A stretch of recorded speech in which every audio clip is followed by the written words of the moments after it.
रावण हा शिवलिंग लंकेला का नेऊ शकला नाही? रावण हा शिवशंकराचा निस्सीम भक्त होता, हे सर्वांनाच माहीत आहे. रावणाची आई केकसीसुद्धा भगवान शंकराची निस्सीम भक्त. ती नित्यनेमाने भगवान शंकराची पंचधान्यांनी निर्मित शिवलिंगाचे पूजन करीत असे. तिची पूजा अर्चा पूर्ण होईपर्यंत ती पाण्याचा थेंब देखील प्यायची नाही. या पूजेतून ती केवळ रावणाचा उत्कर्ष व्हावा अशीच प्रार्थना सदैव करायची. राक्षस वृत्तीच्या रावणाचा उत्कर्ष झाल्यास सर्व देवतांसाठी हे घातक ठरेल अशी भीती युवराज इंद्रांना वाटायची. त्यामुळे त्यांनी रावणाची आई ज्या शिवलिंगाची पूजा करायची ते शिवलिंग त्यांनी नदीच्या पाण्यात वाहून नेले. केकसीला सकाळी पूजेच्या वेळी शिवलिंग दिसले नाही, त्यामुळे ती निराश झाली. त्याच दिवसापासून तिने अन्न पाण्याचा त्याग केला. रावणाला आपल्या आईच्या या वेदना बघवल्या जात नव्हत्या, म्हणून त्याने आईला वचन दिले की तो स्वतः कैलास पर्वतावर जाऊन भगवान शंकराचे आत्मलिंग तिला आणून देईल. वचन दिल्याप्रमाणे रावण कैलास पर्वताकडे निघाला. कैलास पर्वतावर रावणाने दीर्घकाळ घोर तपश्चर्या केली. 4ही वेदांचे ज्ञान त्यानं प्राप्त केले. 64 कलांमध्ये तो प्रवीण झाला. त्याच्या या घोर तपश्चर्येला भगवान शंकर प्रसन्न झाले आणि त्याच्यासमोर प्रकट होऊन त्याला सांगितले, मी तुझ्यावर प्रसन्न झालो आहे. तुला हवा तो वर माग, तुला हवं ते मी देईन. रावण मुळातच कैलास पर्वतावर भगवान शंकराचे आत्मलिंग मिळवण्याच्याच उद्देशाने आला होता. त्यामुळे त्याने प्रसन्न झालेल्या भगवान शंकरांना त्याचे आत्मलिंग मागितले. घोर तपश्चर्येतून रावणाने भगवान शंकरांना प्रसन्न केले होते, त्यामुळे शंकरांनी रावणाला आत्मलिंग दिले. मात्र हे देताना रावणाला सांगितले की तू हे आत्मलिंग येथून घेऊन निघालास की थेट तुझ्या इच्छित स्थळी पोच. वाटेत हे लिंग तू जरी खाली ठेवले तर जिथे लिंग ठेवशील तेथेच याची स्थापना होऊन जाईल. रावणाने भगवान शंकरांचे बोलणे ऐकून होकार दिला आणि आनंद आणि उत्साहात तो घोर तपश्चर्येतून प्राप्त केलेले भगवान शंकरांचे आत्मलिंग घेऊन लंकेकडे निघाला. रावणाने शंकराचे आत्मलिंग प्राप्त केले आहे हे कळताच सर्व देवतागण चिंतातूर झाले आणि रावणाने आत्मलिंग लंकेत नेले तर तो त्याचा दुरुपयोग करेन आणि हे संपूर्ण ब्रह्मांडासाठी घातक असेल. कृपया त्याला थांबवा अशी प्रार्थना सर्व देवांनी भगवान शंकरांना केली. मात्र मी त्या वर दिला आहे तो मी पुन्हा मागू शकत नाही असे भगवान शंकरांनी सर्व देवांना सांगितले. यावर काहीतरी तोडगा काढावा यासाठी सर्व देवतागण ब्रह्मदेवाकडे गेले असता ही समस्या आता केवळ शिव पार्वती पुत्र गणेश सोडवू शकेल असे ब्रह्मदेवाने सर्व देवतांना सांगितले. सर्व देवांनी गणेशाला रावणाला वाटेत थांबविण्याची आणि त्याच्या उद्देशापासून त्याला रोखण्याची आज्ञा केली. गणेशाने सर्व देवांना वंदन केले. मात्र पार्वती पिता शंकरांना वंदन करत ते रावण ज्या मार्गाने लंकेत निघाला होता त्या मार्गावर निघाले. सर्वात आधी त्यांनी एका लहान बालकाचे रूप धारण केले.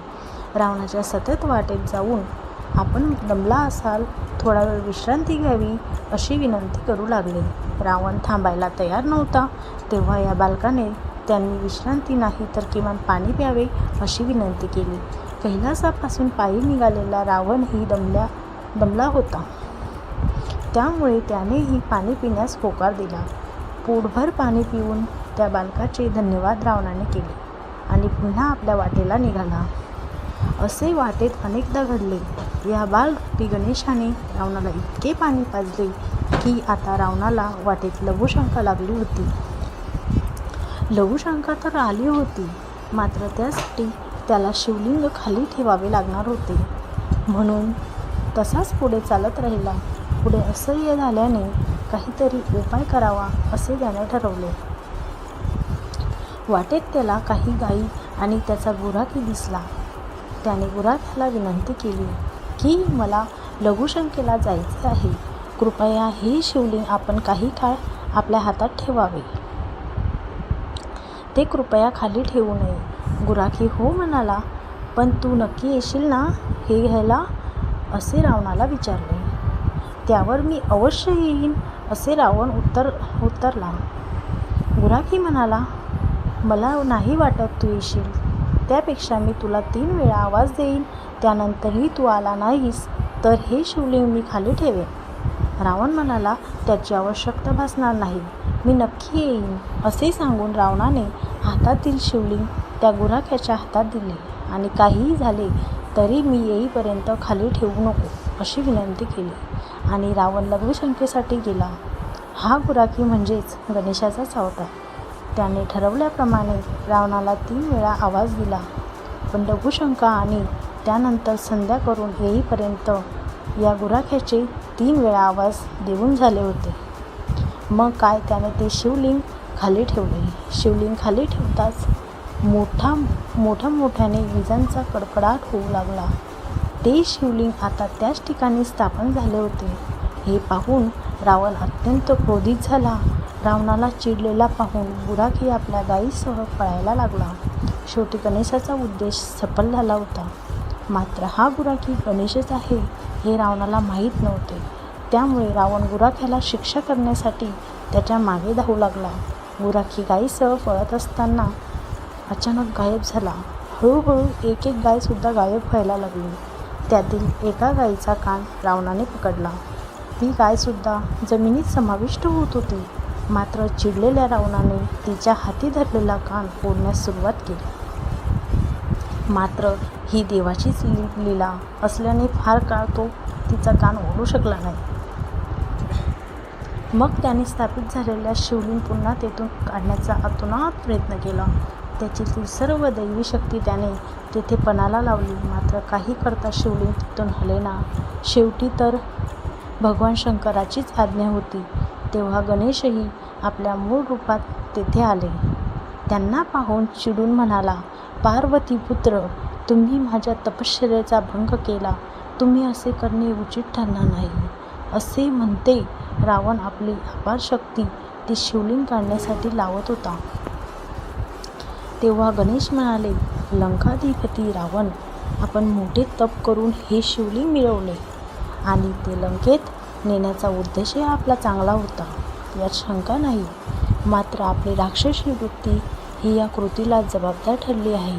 आईसाठी शिवलिंग तुम्ही मिळवलं, मात्र लंकेत शिवलिंग स्थापन करणार म्हणजे तुम्ही त्याचा दुरुपयोग करणार. हे सृष्टीच्या कल्याणासाठी अहिताचे आहे.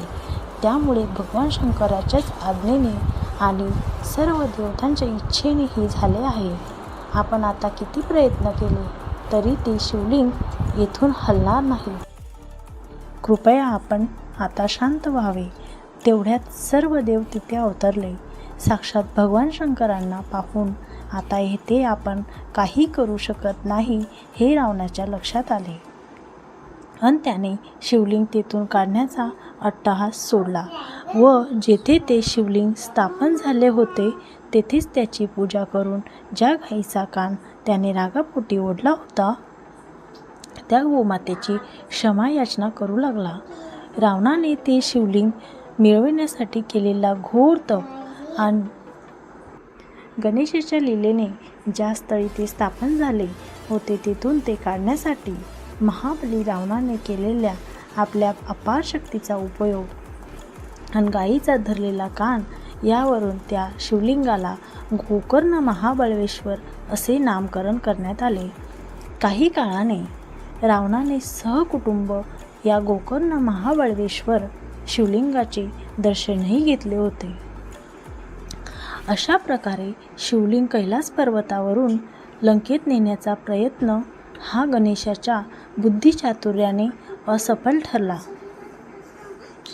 म्हणूनच गणपती बाप्पाला संकटी पावावे असे म्हणतात आणि बाप्पा पावतोही.